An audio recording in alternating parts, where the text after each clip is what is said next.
ব্রেকআপের পর বন্ধুত্ব রাখাটা কি সম্ভব? একটা সাদা জামা, ধরো আমি সাদা পাঞ্জাবি পরে অভ্যস্ত, তুমি এই পাঞ্জাবিতে অনেক রং ছিটাইলা এবং স্থায়ী রং, তারপর তুমি এটা পড়তে পারবা?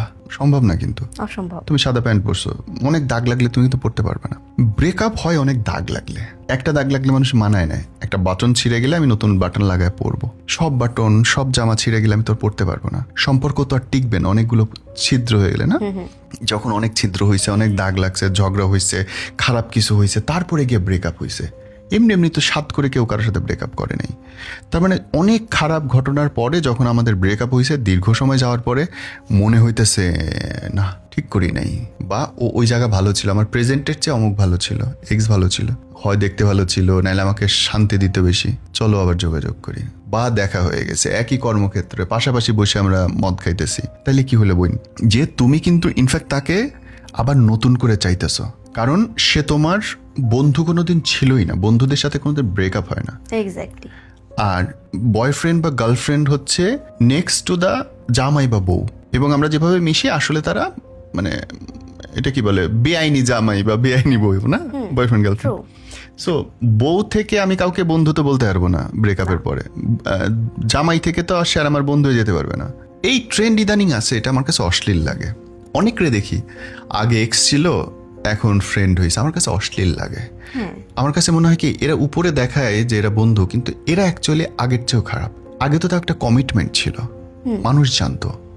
এখন তারা দুনিয়ার সামনেও মিথ্যা বলতেছে আর ভেতরে আরো খারাপ কাজ করতেছে। এরা অ্যাকচুয়ালি ক্রাইম পার্টনার।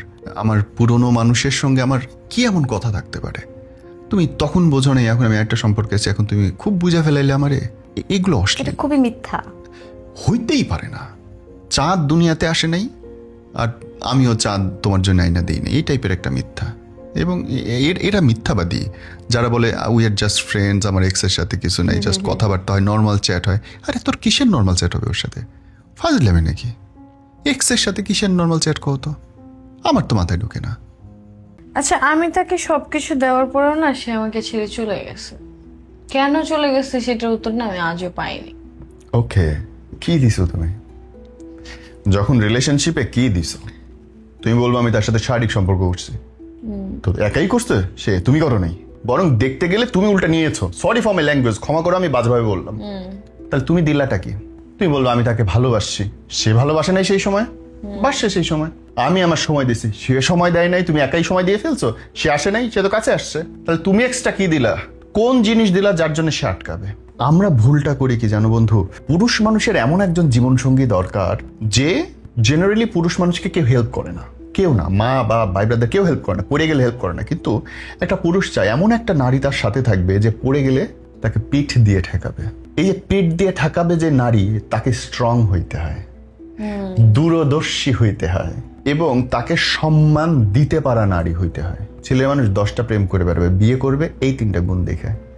যেই মেয়েটা তাকে সম্মান করতে পারবে, যে তাকে পিঠ দিয়ে দেয়ালের মতো ধরে রাখতে পারবে, কোনোদিন ছেড়ে যাবে না। তুমি তাকে ভালোবাসতেছো, তুমি খোঁচা দিচ্ছ।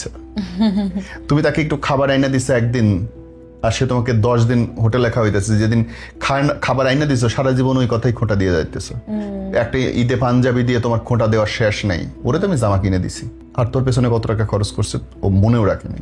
সো বিয়ে করার সময় ওই মেয়েটা তুমি হইছো কিনা, প্রেম করার সময় ওই মেয়েটা তুমি হইছো কিনা যে দেয়ালের মতো, পাহাড়ের মতো পিঠ দিয়ে আটকায় রাখবে, কিছুতেই এই ছেলেটাকে পড়তে দেবে না, শেষ পর্যন্ত সাথে থাকবে। তুমি কি সেই মানুষটা ছিল? নিজের কাছে প্রশ্ন করে দেখো। তুই বলবে হ্যাঁ আমি সারা জীবন ওর সাথে ছিলাম। আরে ঘোড়ার ডিম, সাথে তো জুতোও থাকে। জুতো নিয়ে কি মানুষ বিছানায় যায়? যায় না তো। তুমি জুতা না, তুমি কাপড় না, মাথার টুপি, তোমাকে তো এটা বুঝতে হবে। সো তোমার মনে হয়েছে তুমি অনেক কিছু দিছো, অ্যাকচুয়ালি তুমি কোনো উপযোগী তৈরি করতে পারো না। তুমি যা দিছো আর 10টা 100টা মেয়ে সেম জিনিস দিবে, তাহলে তোমার বিশেষত্বটা কোথায়? তোমার কি ওরকম কোনো গুণ আছে? ও দেখবো অধিকাংশ সময় লেবুস বলে, জানি না তো।